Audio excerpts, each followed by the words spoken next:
I am Wilfred Chikpa Anagbe, that appear here as the Bishop, the Catholic Bishop of Makurdi Diocese, the capital of Benue State in Nigeria.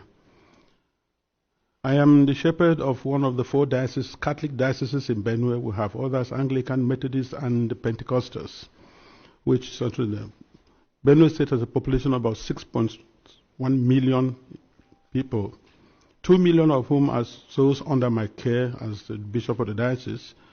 Benue State is about 98% Christian, with very few Muslims living in towns.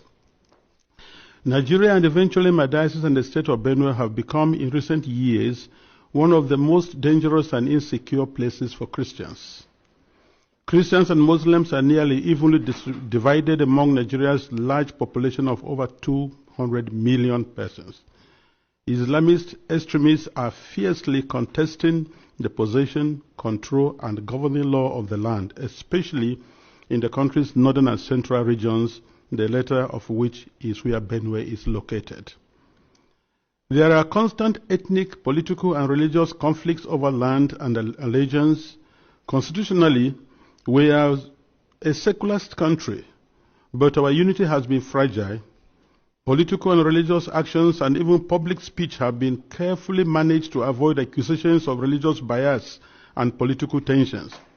Today, the clear influence of Islamist extremists has changed the traditional social dynamics of tribe, ethnicity, religion, and the social status in Nigeria. Because just recently, at the beginning of the Ramadan fast, 12 states in northern Nigeria have declared closed schools so that they attend to this. And you can imagine, which other country in the world does that? Saudi Arabia is not doing it. Afghanistan is not doing it. Baghdad is not doing it, but then Nigeria is practicing. What kind of Islam are they practicing? 12 states, and not only Muslims are living in these places. What happens with the educational program or curriculum of the country? Well, this is what we are going through every day in Nigeria. A long-term Islamic agenda to homogenize the population has been implemented over several presidencies through a strategy to reduce and eventually eliminate the Christian identity of half of the population. This strategy includes both violent and non-violent actions, such as the exclusion of Christians from positions of power and adoption of such church members, the raping of women, the killing and exploitation of Christians, the destruction of churches and farmlands of Christian farmers, followed by the occupation of such lands by the Fulani herders, and also changing the names of these villages. They are taking over the places, so you clearly see an expansionist approach and Islamic. And then they are making the people now flee and leave their villages, and they conquer it. The quest to Islamalize the land appears high on the agenda of some of the powerful and influential Muslims in Nigeria.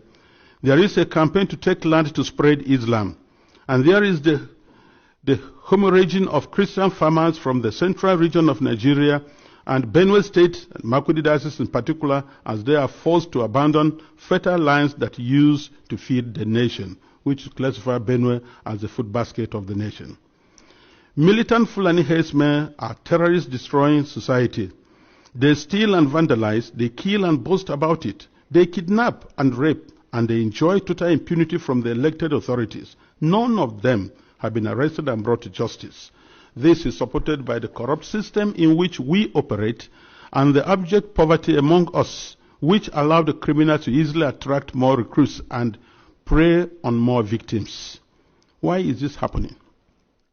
Is it really a religious war? Like in the past, many jihadists are motivated less by religion than by spoils of war and use their religion to impose themselves. In my diocese, the spoils consist mainly of fertile, well-tended land organized around my parishes or so. The jihadists come and adopt and kill the priests, leaving thousands without support and basic human services. And of course, when they disperse the people, the inhabitants, or the citizens, or the people of the lands, they take over. And any attempt to go back and take care of your farms, surely you get killed. The Makurdi Diocese in Benue State has been the epicenter of the invasion by these herders, who are more like hired guns of cattle oligarchies, who manipulate religion to rally the headers to eliminate the Christian population and cleanse the land in the name of Islam. This objective is behind the relentless attacks against Benue's villages. When we call for help to the police and the army, they do not come. At the end of 2024, several villages were warned by the attackers of the upcoming violence, and the leaders called the police for defense ahead of time. But they did not come, and the Christian massacres, almost customary, took place, killing hundreds in Plateau and Benue, with the worst massacre claiming 47 people. The militant also burned down the 8 Catholic churches of St. Mary's Parish in the Diocese of Boko, which in Benue State, as well as the parish house, clinics, schools, and other houses. The militant Fulani herdsmen bear on defenseless villagers without consequences. They follow orders to conquer, kill, and occupy. They attack even those who have managed to escape into our IDP camps. Thereby, they have no place to run to. And it is unfortunate that the police system in Nigeria, orders have to come from above. And such that once there's a call, and they say they have never responded. And by the time they arrive, these people have left, and the people are now living in the pool of their blood. What I have recounted above is happening not only in Benue State. I believe our experience in Benue is symptomatic of what is happening elsewhere in large parts of Nigeria. The experience of the Nigerian Christians today can be summed up as that of a church under Islamist extermination. It is frightening to live there. Apart from the violent campaigns and attacks against Christian villages, there are now attempts by the Islamic Council of Nigeria and various Islamic groups to impose Sharia law on the Christian populations. Already, 12 states in the north of Nigeria are under this sectarian religious law, and attempts to extend the same to the south of Nigeria, which they have started. This month, governors in the north decided appropriately to close all schools and education institutions during the months of Ramadan, leaving millions of students without learning opportunity for 5 weeks. We live in fear because at any point it can be our turn to be killed, but to remain silent is to die twice. So, I have chosen to speak. I speak on behalf of the millions who are in the camps. In Benue State, in Makurdi Diocese alone, in my diocese, I have about 9 camps. 9. On the 5th of March, which was Ash Wednesday, we visited one of the camps, and many of my priests and religious went to the other camps, distributed them to begin the Ash Wednesday with our faithful who are there, because we are the voice of the voiceless. We have to talk for the defenseless. We have to talk about the weak and those who cannot talk about themselves. In one of the camps called the Mega Camp, there were over 3,000 inmates of that camp, and which was a record given to us by government. I speak on behalf of them and those children who have no husband, who have no father, and even their own voices taken away by the politicians who promised to help them, but have become the willing tools of the jihadists because they are talking politically correct statements, looking for next elections to come. I speak on behalf of those whose loved ones have been killed, but no one has even offered a word of consolation to them. I speak on behalf of the thousands of young girls who have been adopted and raped because no one, not even the media, mentions them anymore. Foremost, I speak on behalf of my flock who are unable to worship freely and unable to return to their ancestral farms and homes because that land has been ruthlessly taken from them by the armed herdsmen. And where they say they want to live in peace with the natives, if you must farm, you have to pay tax to hire the land which belongs to you. That is slavery, to say the least about it. As prosperous Nigeria is in the African continent, and I tell you, if there's outbreak of war in Nigeria, no country around us, Chad, Niger, Ghana, Guinea, Togo, no country can contain the population that will flee to these places.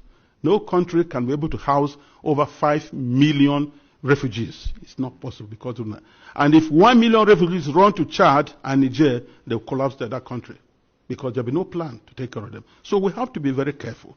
Today, I urge you all to use every means within your mandate to start developing a strong and good relationship with Nigeria, where you know that when you speak of human dignity, you are also speaking of the same God-given right you believe is unalienable.